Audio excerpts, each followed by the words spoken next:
ನಮ್ಮ ಮಾರುತಿಯ ಪ್ರಾಣ ಸಂಕಷ್ಟದಲ್ಲಿರುವಾಗ ನಾವು ಜೀವಂತವಾಗಿರಲು ಸಾಧ್ಯವಿಲ್ಲ. ಯಾರು ಹೇಳಿದ್ದು ಮಾರುತಿಯ ಪ್ರಾಣ ಸಂಕಷ್ಟದಲ್ಲಿದೆ ಎಂದು?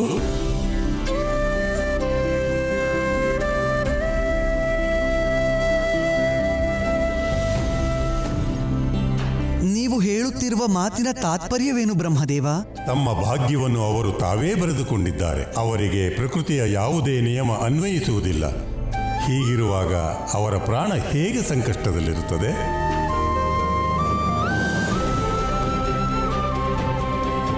ಪ್ರಭು, ಈಗ ಆ ಸಮಯ ಬಂದಾಗಿದೆ. ನೀವು ಆರಂಭಿಸಿದ ಈ ಮಹಾಲೀಲೆಯ ವಿಷಯದ ಮಹತ್ವ ಎಲ್ಲರಿಗೂ ತಿಳಿಯಲಿ. ಪವನದೇವ, ಇಂದ್ರದೇವ, ದೇವಋಷಿ ನಾರದರೆ ಮತ್ತು ಸಮಸ್ತ ದೇವತೆಗಳೇ, ಮಾರುತಿ ಕೇವಲ ಸಾಧಾರಣ ವಾನರನಲ್ಲ. ಅವರು ಈ ಯುಗದ ನಮ್ಮದೇ ಕಪಿ ಅವತಾರ. ವಜ್ರ ಹನುಮಾನ ಮಾರುತಿ ಬಾನರಿ ಅಂಜನಿ ಸೂತ ರಾಮದೂತ ಪ್ರಪಂಚನ ಮಹಾಬಲಿ ಪ್ರಾಣದಾತ ಸೌಖ್ಯಕಾರಿ ದುಃಖಹಾರಿ ಧೂತ ವೈಷ್ಣವ ಗಾಯಕ. ಈ ಸೃಷ್ಟಿಯಲ್ಲಿ ಧರ್ಮದ ಮತ್ತು ಭಕ್ತಿಯ ಸ್ಥಾಪನೆಗಾಗಿ ಹಾಗೂ ದುಷ್ಟರ ಸಂಹಾರ ಮಾಡಲು ಮಾರುತಿಯ ಜನ್ಮವಾಗಿದೆ. ಮಹಾದೇವ, ನಮ್ಮಿಂದ ಘೋರ ಪಾಪವಾಗಿದೆ. ನಮ್ಮ ಅಪರಾಧಕ್ಕೆ ಯಾವ ಕ್ಷಮೆಯೂ ಇಲ್ಲ. ನಾವು ದಂಡನೆಗೆ ಅರ್ಹರು. ಮಹಾದೇವ, ದೇವರಾಜ ಇಂದ್ರ ಮಾತ್ರವಲ್ಲ, ನಾವೆಲ್ಲ ದೇವತೆಗಳು ಈ ಪಾಪದಲ್ಲಿ ಭಾಗಿಯಾಗಿದ್ದೇವೆ. ನಾವು ನಿಮ್ಮನ್ನು ಗುರುತಿಸಲಾಗಲಿಲ್ಲ ಮಹಾದೇವ. ನಮ್ಮ ಅಹಂಕಾರದಲ್ಲಿ ಅಜ್ಞಾನಿಗಳಾಗಿದ್ದೆವು. ಕ್ಷಮಿಸಿ ಮಹಾದೇವ. ಕ್ಷಮಿಸಿ ಮಹಾದೇವ. ಕ್ಷಮಿಸಿ ಮಹಾದೇವ. ನಮ್ಮನ್ನು ಕ್ಷಮಿಸಿ ಮಹಾದೇವ. ಕ್ಷಮೆಯೊಂದೇ ಶಾಶ್ವತ ಉಪಾಯ. ಅದರಿಂದಲೇ ಶಾಂತಿಯ ಸ್ಥಾಪನೆಯಾಗುವುದು. ಆದ್ದರಿಂದಲೇ ಎಲ್ಲ ದೇವತೆಗಳನ್ನು ನಾವು ಕ್ಷಮಿಸಿದ್ದೇವೆ. ನಿಮಗೆ ಕೋಟಿ ಕೋಟಿ ಧನ್ಯವಾದಗಳು ಮಹಾದೇವ. ವಾಸ್ತವದಲ್ಲಿ ನೀವಂತೂ ದಯೆಯ ಸಾಗರ ಮಹಾದೇವ.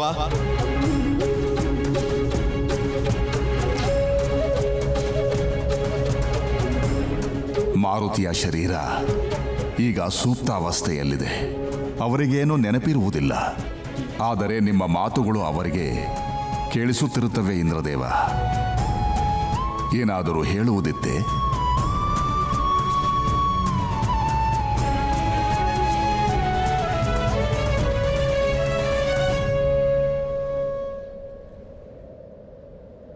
ಮಾರುತಿ, ನಾವು ನಿಮ್ಮ ವಿಚಾರದಲ್ಲಿ ದೋಷಿಯಾಗಿದ್ದೇವೆ. ನಾವು ಕ್ಷಮೆಗೂ ಯೋಗ್ಯರಲ್ಲ. ಆದರೆ ನಾವೀಗ ಪಶ್ಚಾತ್ತಾಪ ಪಡುತ್ತಿದ್ದೇವೆ. ನಿಮಗೆ ಆಶೀರ್ವಾದ ನೀಡಲಿಚ್ಛಿಸುತ್ತೇವೆ ಪುತ್ರ.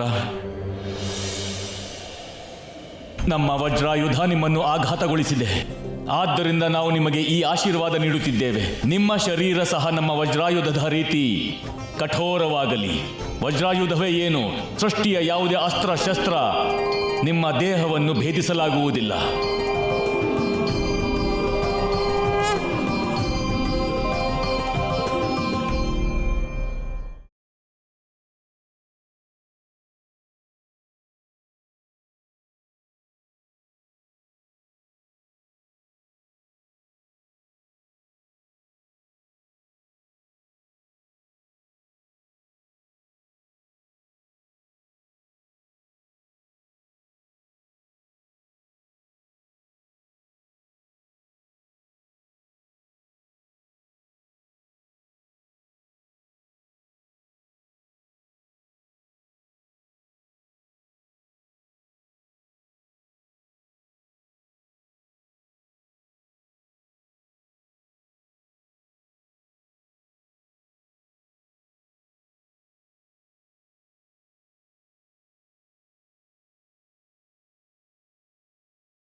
ನಾವು ನಿಮಗೆ ಆಶೀರ್ವದಿಸುತ್ತಿದ್ದೇವೆ. ಸೃಷ್ಟಿಯ ಯಾವುದೇ ಅಣುಗಳು ನಿಮಗೆ ಯಾವುದೇ ತರಹದ ಹಾನಿ ಮಾಡುವುದಿಲ್ಲ. ಅದು ಯಾವುದೇ ರೋಗವೇ ಆಗಿರಲಿ, ಗ್ರಹ ಅಥವಾ ಯಾವುದೇ ಶತ್ರುವಾಗಿರಲಿ. ನಾವು ಮಹಾಕಾಳ ಸ್ವಯಂ ಆಶೀರ್ವದಿಸುತ್ತಿದ್ದೇವೆ. ನಿಮಗೆ ಕಾಲದ ಯಾವುದೇ ಪ್ರಭಾವವಾಗುವುದಿಲ್ಲ. ನೀವು ಚಿರಂಜೀವಿಯಾಗಿರುತ್ತೀರಿ, ಅಜರಾಮರರಾಗಿರುತ್ತೀರಿ. ನೀವು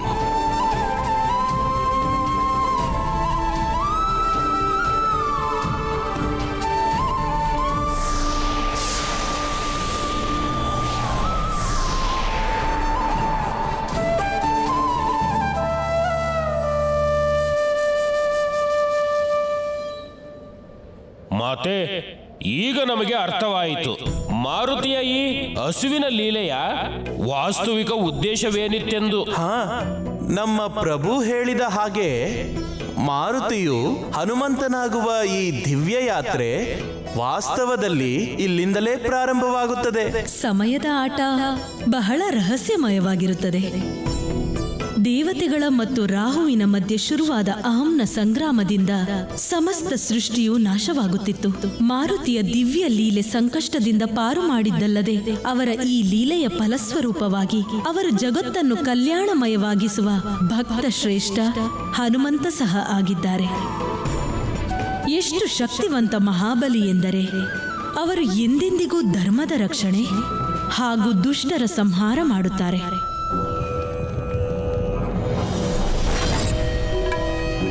ಏನಾಯಿತು ಗುರುದೇವ? ರಾಹು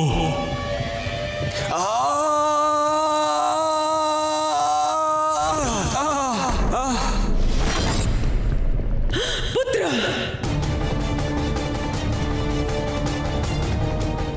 ರಕ್ಷಿಸಿ ಗುರುದೇವ, ನಮ್ಮನ್ನು ರಕ್ಷಿಸಿ. ಪುತ್ರ, ಏನಾಯಿತು? ನಿನ್ನ ಈ ದುರ್ಗತಿಗೆ ಕಾರಣ ಯಾರು? ನಾವು ಸೂರ್ಯನನ್ನು ಹಿಡಿಯುವುದರಲ್ಲಿದ್ದೆವು. ಆದರೆ ಮಾರ್ಗ ಮಧ್ಯದಲ್ಲಿ ವಾನರನೊಬ್ಬನು ನಮಗೆ ಮುಖಾಮುಖಿಯಾದನು. ಬಾಲಕ, ಆ ಒಬ್ಬ ವಾನರ ಬಾಲಕ ನಮ್ಮ ಇಡೀ ಸೈನ್ಯವನ್ನು ಧ್ವಂಸ ಮಾಡಿದನು. ಗುರುದೇವ, ಅವಶ್ಯವಾಗಿ ಇದು ಅದೇ ಮಾಯಾವಿ ವಾನರ. ನಾವು ಈ ಸ್ಥಿತಿಯಲ್ಲಿ ಏನು ಮಾಡಬೇಕು?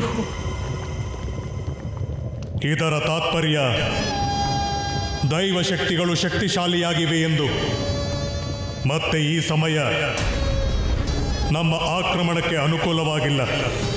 ಹಾಗೂ ರಾಜತಂತ್ರ ಏನು ಹೇಳುತ್ತದೆ ಎಂದರೆ, ಇಂತಹ ಪರಿಸ್ಥಿತಿಯಲ್ಲಿ ನಾವು ಧೈರ್ಯದಿಂದ ಸರಿಯಾದ ಸಮಯಕ್ಕೆ ಕಾಯಬೇಕೆಂದು.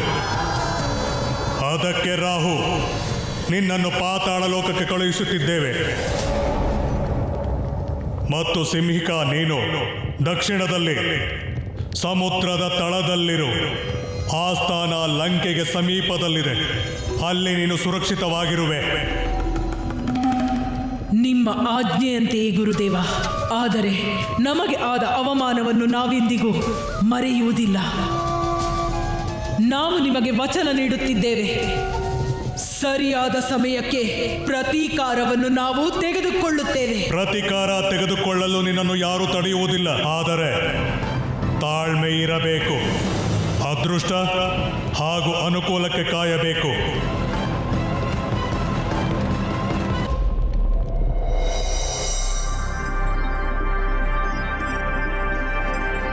ಈ ಸಮಸ್ತ ಶಕ್ತಿಗಳೆಲ್ಲ ಮಾರುತಿಯ ಒಳಗೆ ಅಡಗಿಕೊಂಡಿರುತ್ತವೆ. ಅವು ಮಾರುತಿಯ ಲೀಲೆಯಲ್ಲಿ ಹಂತ ಹಂತವಾಗಿ ಭಿನ್ನ ಭಿನ್ನವಾಗಿ ಹೊರಬರುತ್ತವೆ. ಆ ದಿವ್ಯ ಕ್ಷಣಗಳು ಬಂದಾಗಿದೆ. ಮಾರುತಿ ತಮ್ಮ ಕಣ್ಣುಗಳನ್ನು ತೆರೆದು ಹೊಸ ದೃಷ್ಟಿಯಿಂದ ಮತ್ತೊಮ್ಮೆ ಈ ಸೃಷ್ಟಿಯನ್ನು ನೋಡುತ್ತಾರೆ.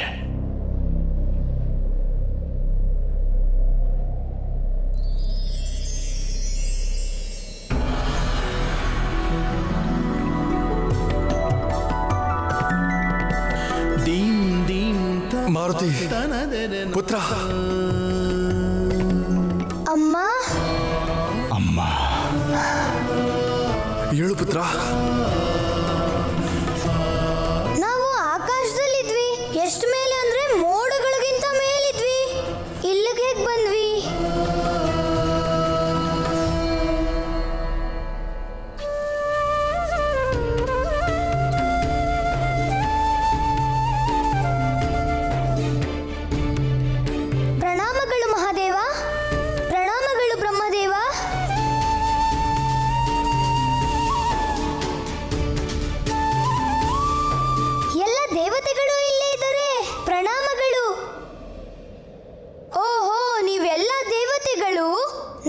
ವಿರುದ್ಧ ದೂರು ಸಲ್ಲಿಸೋಕೆ ಮಹಾದೇವನ ಹತ್ರ ಹೋಗಿದ್ರಾ? ಅದಕ್ಕೆ ಮಹಾದೇವ ನಮ್ಗೆ ದಂಡಿಸೋಕ್ ಬಂದಿದ್ದಾರೆ. ಯಾಕಂದ್ರೆ ನಾವು ನಿಮ್ಮೆಲ್ಲರನ್ನು ಪರಾಜಿತಗೊಳಿಸಿ ಆ ದಿವ್ಯ ಫಲವನ್ನ ತಿನ್ಬಿಟ್ಟಿದ್ವಿ. ನಿಮ್ಮಿಂದ ತಪ್ಪಾಗಿದೆ ಎಂದು ನಿಮಗೆ ಅನ್ನಿಸುತ್ತಿದೆಯೇ ಮಾರುತಿ? ನಿಮ್ಮಿಂದ ತಪ್ಪುಗಳು ಸಾಧ್ಯವಿಲ್ಲ. ಹಾಗೂ ಸೃಷ್ಟಿಯ ಯಾವುದೇ ಶಕ್ತಿಗೆ ನಿಮ್ಮನ್ನು ದಂಡಿಸುವ ಸಾಮರ್ಥ್ಯವೂ ಇಲ್ಲ. ಪುತ್ರ,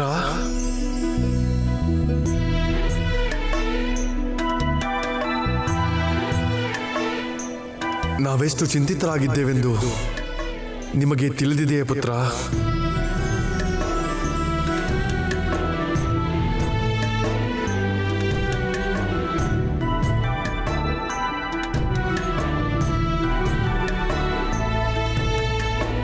ನಮ್ಮ ಗುರು ಕಣ್ಣೀರ್ ಹಾಕೋದನ್ನ ನಾವು ಎಂದಿಗೂ ನೋಡಲು ಇಷ್ಟಪಡೋದಿಲ್ಲ.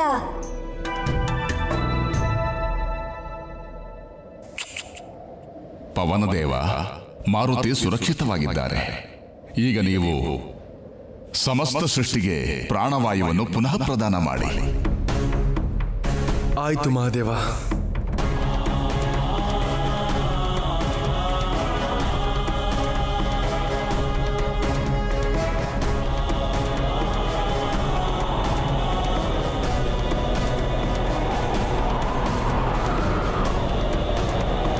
ನಾವು ಪವನದೇವ ಸಮಸ್ತ ವಾಯುಗಳಿಗೆ ನಿವೇದಿಸುತ್ತಿದ್ದೇವೆ. ಲೋಕ ಪರಲೋಕ, ಪೃಥ್ವಿ ಆಕಾಶ, ಗ್ರಹ ನಕ್ಷತ್ರ, ಸಮಸ್ತ ಸೃಷ್ಟಿಗೆ ಪ್ರಾಣವಾಯುವನ್ನು ಪುನಃ ಪ್ರದಾನ ಮಾಡಿ.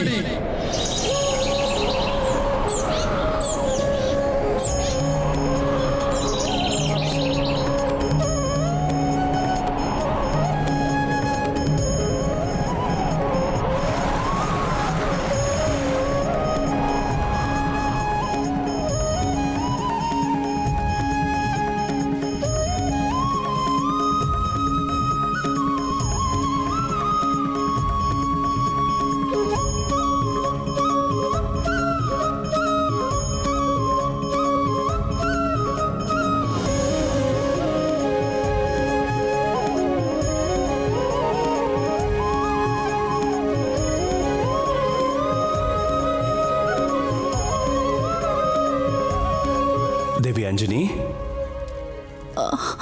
ಕಣ್ಣು ತೆರೆಯಿರಿ. ಎದ್ದೇಳಿ. ಮಾರುತಿ, ಮಾರುತಿ, ಮಾರುತಿ.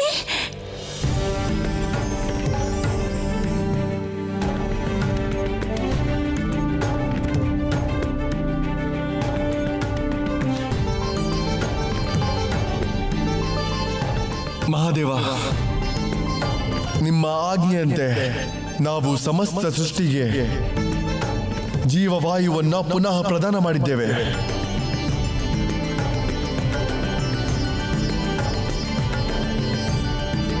ನಮಗೊಂದು ವಿಷಯ ಅರ್ಥ ಆಗ್ಲಿಲ್ಲ ಇಂದ್ರದೇವ. ನಮಗೆ ಕೊನೆಯದಾಗಿ ನೆನಪಿರೋದು ಏನಂದ್ರೆ ನೀವು ನಮ್ಮ ಮೇಲೆ ಅಸ್ತ್ರದ ಪ್ರಹಾರ ಮಾಡಿದ್ರಿ. ಅದರ ಕಾರಣದಿಂದಲೇ ನಾವು ಇಲ್ಲಿಗೆ ಬಂದ್ವಾ? ಒಪ್ತೀವಿ, ನಿಮ್ಮ ಅಸ್ತ್ರ ಬಹಳ ಶಕ್ತಿಶಾಲಿಯಾಗಿದೆ.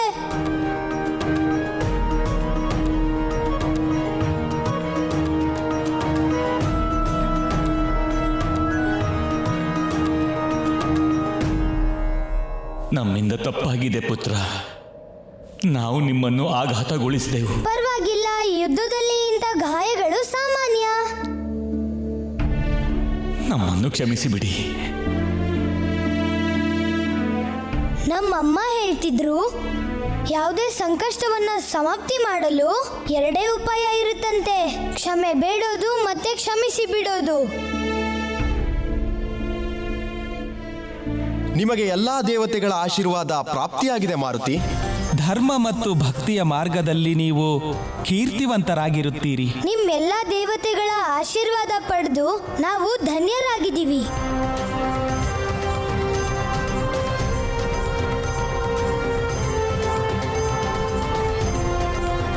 ಮಾರುತಿ, ನಮ್ಮ ಪ್ರಹಾರದಿಂದ ನಿಮ್ಮ ಹನುಗೆ ಅರ್ಥಾತ್ ದವಡೆಗೆ ಹಾನಿಯಾಗಿದೆ.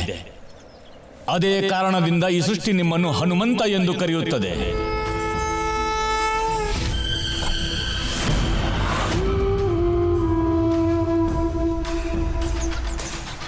ಹನುಮಂತ,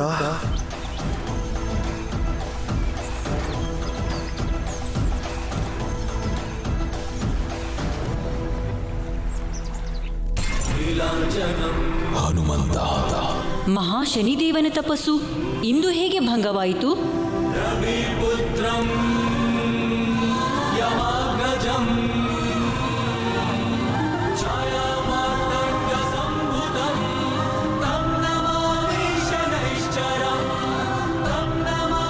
ಆದರೆ ಸ್ವಾಮಿ, ಈ ಹನುಮಂತ ಯಾರು?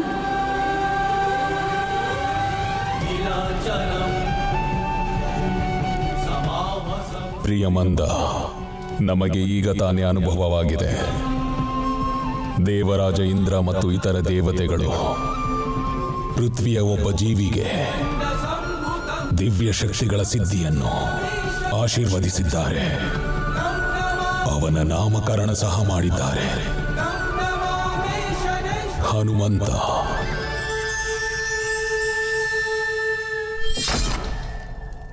ಖಂಡಿತವಾಗಿ ಹನುಮಂತ ಯಾವುದೋ ದಿವ್ಯ ಕಾರ್ಯ ಮಾಡಿರಬಹುದು. ಅದಕ್ಕೆ ಪ್ರಸನ್ನರಾಗಿ ದೇವತೆಗಳು ಅವರಿಗೆ ವರ ನೀಡಿದ್ದಾರೆ.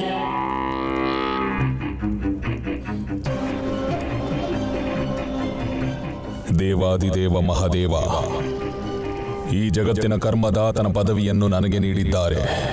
ಅದರ ಅರ್ಥ ಪ್ರತಿಯೊಬ್ಬ ಜೀವಿಯ ಕರ್ಮದ ಫಲವನ್ನು ನಿರ್ಧಾರ ಮಾಡುವವನು ನಾನು. ಆದರೆ ಈ ಪರಿಸ್ಥಿತಿಯಲ್ಲಿ ದೇವತೆಗಳು ಹನುಮಂತನಿಗೆ ಆಶೀರ್ವಾದ ನೀಡುವ ಮುನ್ನ ನನ್ನೊಡನೆ ಚರ್ಚೆಯೂ ಮಾಡಲಿಲ್ಲ. ಇದು ಶನಿ ನಿಯಮದ ಘೋರ ಉಲ್ಲಂಘನೆ ಮತ್ತು ಇದು ನನಗೆ ಸ್ವೀಕಾರವಿಲ್ಲ.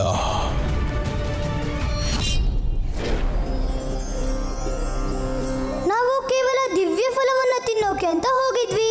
ನಮ್ಗೇನ್ ಗೊತ್ತಿತ್ತು ಇಷ್ಟೆಲ್ಲ ಆಗುತ್ತೆ ಅಂತ, ಮತ್ತೆ ಇಷ್ಟೊಂದು ಸಮಯ ಆಗುತ್ತೆ ಅಂತ. ನಡಿರಿ ಮಾರುತಿ, ನಡಿರಿ, ಬೇಗ ಅರಮನೆಗೆ ತಲುಪಬೇಕು. ಇಲ್ಲ ಅಂದ್ರೆ ಅಮ್ಮ ನಮ್ಮನ್ನ ಒಳಗ್ ಸೇರಿಸ್ಕೊಳ್ಳೋದೇ ಇಲ್ಲ. ಒಂದ್ ಕೆಲಸ ಮಾಡೋಣ, ವೇಗ ಹೆಚ್ಚಿಸೋಣ. ಜೈ ಶ್ರೀರಾಮ.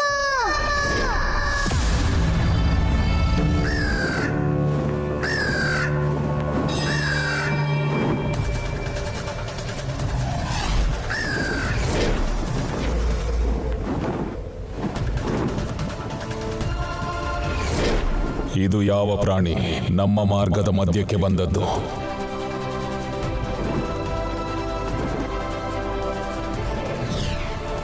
ಇಷ್ಟು ವೇಗವಾಗಿ ಹೋಗುವುದು ಯಾರಿರಬಹುದು? ನನ್ನ ದೃಷ್ಟಿಯಿಂದ ತಪ್ಪಿಸಿಕೊಳ್ಳುವಷ್ಟು.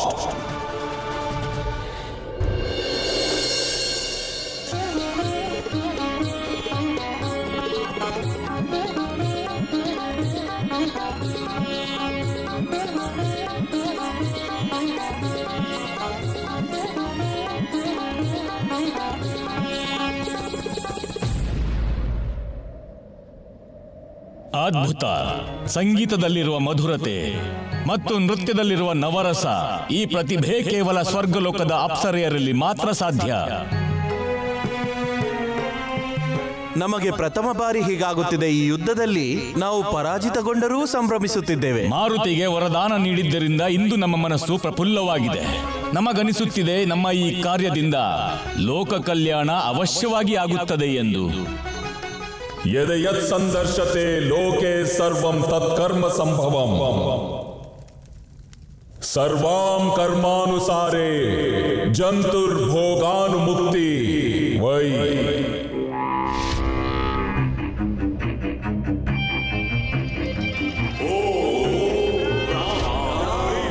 ಶನಿದೇವ,